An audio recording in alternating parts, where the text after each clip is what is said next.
Hello everyone. Today we're looking at one of these. This is a Motorola Omega series Teletac.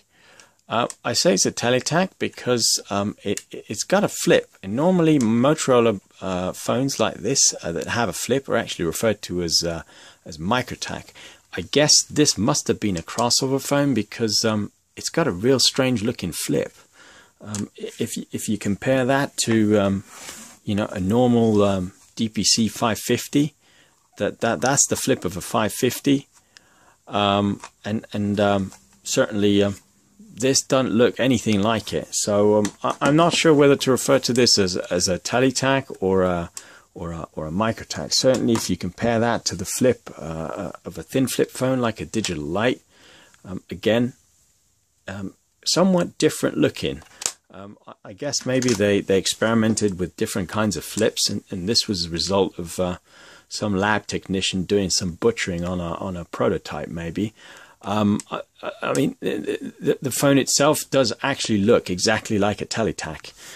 If you think this is a Teletac, this is a 250, a Teletac 250. I think there's 150s, 250s, and 300s. Actually, there might even be 200s. I'm not even sure. But fundamentally, I'd say that looks like the same phone.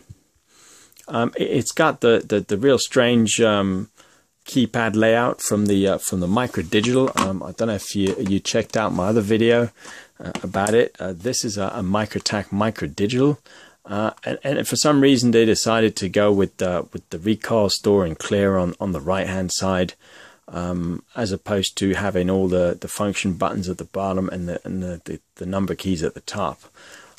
So God knows why. I guess they just fancied a change.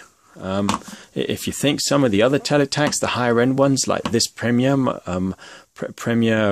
Teletac, I say it's a Teletac. It's not actually labeled up as a Teletac, but any phone without a flip normally is referred to as Teletac as opposed to Microtac in this sort of shape. The batteries are all interchangeable from Microtac to Teletac. They're all interchangeable. So the inside electronics is probably the same.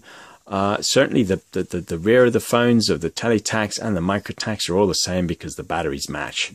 And you can mix and match the batteries quite easily. So even the extended ones like this, you could take that right off and slap it on the back of a Microtac, no problem, and that would work. So this is an amps model of a Teletac. If you're thinking, there's quite a lot of other Teletacs around. I mean, the GSM models, like for example this. This is a UK model which takes a large SIM card rather, credit card size SIM. This is a GSM 1800 model. You got several GSM 900. This is a Ford one. This is GSM 900. Again, this takes a full credit card size SIM, and I mean they did these by the truckloads. You can pick Teletacs up like this for GSM in pretty much any color you want. This is a black one. I've only got black and grey here, but I do have a turquoise, red, maroon, green, yellow. I've got quite a few colours. There's another collector I know. He's got every colour under the sun. These ones, that's all he collects. So they did these in numerous colours anyway. So the Teletac inherently was quite a basic phone. In terms of features, you didn't really get much. Certainly on the Omega series, which I think is actually, well, it's the same phone. I would say it's the same phone, except the display is a little different. This has the LCD display. This one here, this has what looks like what I call a calculator display. It's a segment LED display. So we're going to go ahead and fire this up actually, because I've not done so in quite some time. I'm hoping this does come to life. Yeah, I guess it does. So again, this is what I mean by the calculator display. These displays were only good for displaying numbers. Certainly, when I say calculator display, I don't mean scientific calculator. I just mean a basic calculator. And the flip is active, so that would have let you answer the call. But certainly, to change your volume, you press and held that. and it decreased the volume. Press and held it again, and that would increase it. Real basic, not menu driven at all. So you didn't actually have a menu to go through, you just had function, and then you pressed function 5 for lock, function 6 for mute, function 2 I think was battery, I'm not sure, and a couple of others maybe that were assigned to the other keys. I'm not even sure. I don't have a manual for phones this basic, believe it or not.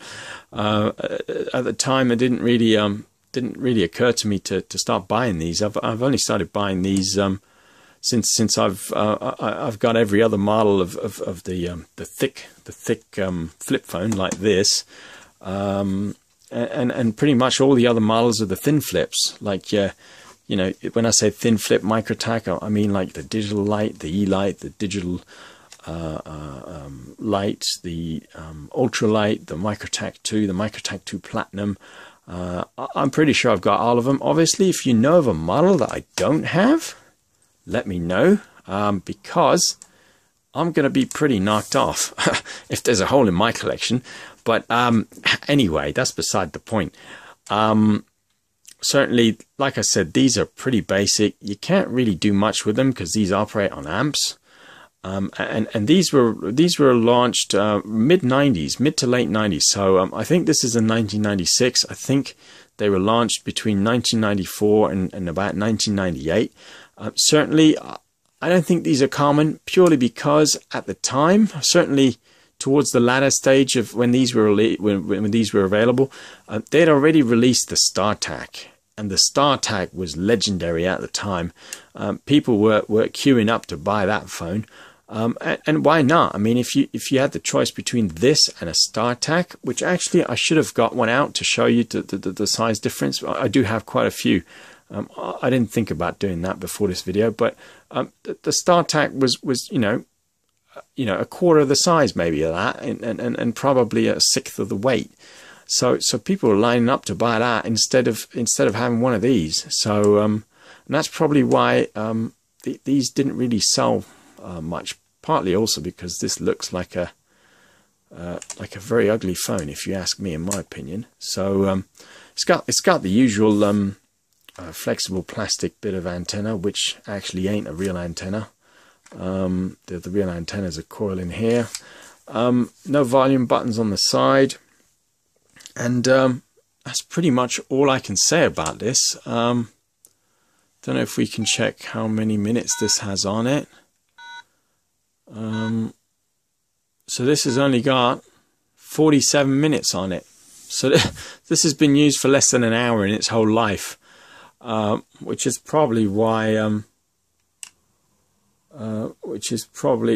explains a few things. Certainly, if I bought one of these, I wouldn't pull it out and make loads of calls. People would think that you had some sort of weird obsession with an ugly phone. But that's my opinion. I don't particularly like these, but I guess there was people out there that did buy them. So, but anyway, that's all I have to say about this particular one. Please check out some of the other videos that I have about some older vintage phones, and don't forget to like, share, and subscribe. And thanks for watching.